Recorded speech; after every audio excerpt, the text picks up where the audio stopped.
دەچمە قەزای سۆران. کاک ئازاد ئۆمەراوەیی پەیامنێری کەناڵی ئاسمانی پەیام لە شارە خۆشەویستەکەی سۆران لەگەڵمان دەبێ.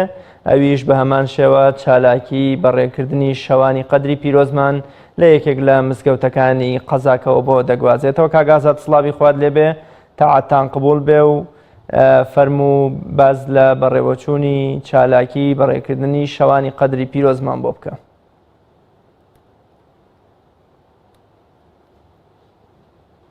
سڵاو لە ئێوە و بینەرانی بەڕێزیش بێتن. دیارە لە قەزای سوورانی شارشەوەی شار و شارۆچکانی تری هەرێمی کوردستان هاوڵاتیان ئەم دەشەوەی کۆتایی مانجی ڕەمەزان زیندوو دەکەنەوە و شەوانی قەدر بەرز ڕادەگرن بە ئامانجی ئەوەی کەوا بە شەوی قەدر بگەن و پاداشتی شەوی قەدریان بەنسیب بێتن. ئەم شەو کەوا شەوی 27 مانجی ڕەمەزانی پیرۆزە بە حکمیەوەی کەوا زۆربەی جانان لەسەرەوە کۆکن کەوا 27 مانجی ڕەمەزان شەوی قەدر بێ. هاوڵاتیانێکی زیاتر ڕویان لە مزگەوتەکان کردووە لە قەزای سۆران. ئەو مزگەوتێکەوە ئێستا من لێم هاوڵاتیانێکی زۆری لێن لە ئێستادا خەریکی شەو نوێژن و هەروەها بەشێک لە هاوڵاتیان خەریکی قورئان خوێندنن. من ئەمەوێتن چەند هاوڵاتیەک وەربگرم لەسەر زیندووکردنەوەی شەوانی قەدر و ڕووکردنیان لە مزگەوتەکان. ئەسمە لای یەکێک لەم هاوڵاتیانە مامۆستاسینمان لەگەڵ بێ. مامۆستا سڵاوت لێ بێتن و تاعات و عیبادەتت قبول بێتن. ئەم دە شەوانەتان بە تایبەتی ئەم شەو چۆن زیندوو کردوتەوە لە قەزای سۆران؟ سڵاوی خوای گەورە لە ئێوە و لە کەناڵە پیرۆزەکەشتان. تەبعەن ئەم شەویش وەکو شەوانی تری ڕەمەزان وەکو هەموو ساڵەکانی پێشوو ئەم شەوەش سوپاس بۆ خوای گەورە بە جۆش و خڕۆشێکی زۆرەوە خەڵک ڕوو لە مزگەوتەکان دەکات بۆ ئەنجامدانی شەو نوێژ و گوێگرتن لە مامۆستایانی ئاینی. بەڕاستی شەوی لەیلة القەدر ئەو شەوەیە کە خوای گەورە ئەفەرمی ئینا ئەنزەلناه فی لەیلة القەدر. ئەو شەوەیە کە خوای گەورە قورئانی تێدا دابەزاندووە و گەورەترین پەیامی خۆی تێدا دابەزاندووە بۆ هەموو مرۆڤایەتی. شەوی لەیلة القەدر تاکە شەوە کە لە قورئانی پیرۆز خوای گەورە وەسفی کردبیت لە هەموو شەوەکانی تری ساڵی جودا کردوتەوە. بۆیە خەڵک بە شێوەیەکی گەرم و گوڕتر لەم دەشەوە با بڵێین دێنە مزگەوتەکان و عیبادەت ئەنجام ئەدەن.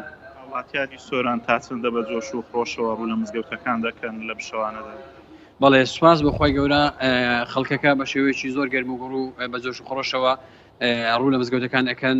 دیارە خەڵکەکەش لەوە تێگەیشتووە کە شەوی لەیلة القەدر ئەو شەوە پیرۆزەیە کە خوای گەورە ئەفەرمی ئەجر و پاداشتەکەی زیاترە لە 1000 مانگ کە تقریبا 3 ساڵ و قسوور ئەکات.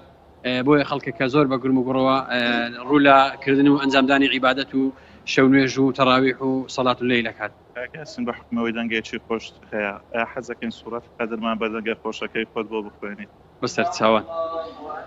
أعوذ بالله من الشيطان الرجيم بسم الله الرحمن الرحيم إنا أنزلناه في ليلة القدر وما أدراك ما ليلة القدر ليلة القدر خير من 1000 شهر تنزل الملائكة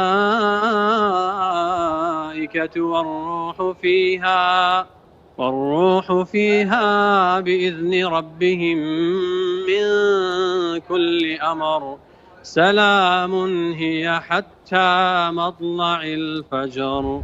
گەورە پاداش داتەوە. مامۆستای بەڕێز کاک ریاض ئەگەر دەقەتم پێ بدەی هاوڵاتیەکی تریش وەرەگرم سڵاوت لێ بێتن شەوانی قەدر چۆن زیندوو دەکەنەوە؟ سڵای خوای گەورە لە ئێوەی بەڕێزیشە بە خێراتتان دەکەین. خوای گەورە پاداشتی بە خێرتان بداتەوە.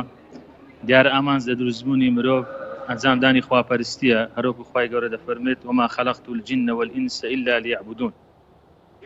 ئێمەش بە مەبەستی زیندووکردنەوەی شەوانی قەدری پیرۆز هەروەکو چۆن پێغەمبەرمان صلی الله عليه وسلم لەم دەشەوانە لە مزگەوت دەمایەوە و خواپەرستی ئەنجامەدا.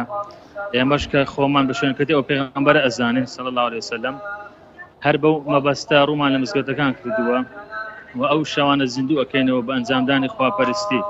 ڕاستی مرۆڤی موسڵمان پێویستە هەموو کاتێک و لە هەموو شوێنێک خواپەرستی ئەنجام بدا، بەڵام بە تایبەت لەو دەشەوە پیرۆزانەی کە شەوانی قەدرن پێویستە زیاتر خۆمان ماندوو بکەین بە ئەنجامدانی خواپەرستی بە تایبەت قورئان خوێندن ئەنجامدانی شەو نوێژ ذیکر و یادی خوای گەورە ئێمە شەر بۆ ئامانجانی ڕۆمان لە مزگەوتەکان کردووە سپاس دەکەین مامۆستای بەڕێز سوپای گەورە تاعات و عیبادەتت قبول کاتن کاکراز من ئەگەرەمەوە لای تۆ دیارە لە ئێستادا نوێژکۆنان سەرقاڵی ئەنجامدانی شەو نوێژن بەو هیوای خوای پەروەردگار شەوی قەدرمان بەنسیب بکاتن و خوای پەروەردگار شەوی قەدر بەنسیب ئێوە و سەرجەم موسڵمانانیش بکات. زۆر سپاس کاک ئازادیان تاعاتی و عیبادەتی ئێوەش قبول بێ ماندوو نەبن خوای گەورە پاداشتی بەخێرتان بداتەوە.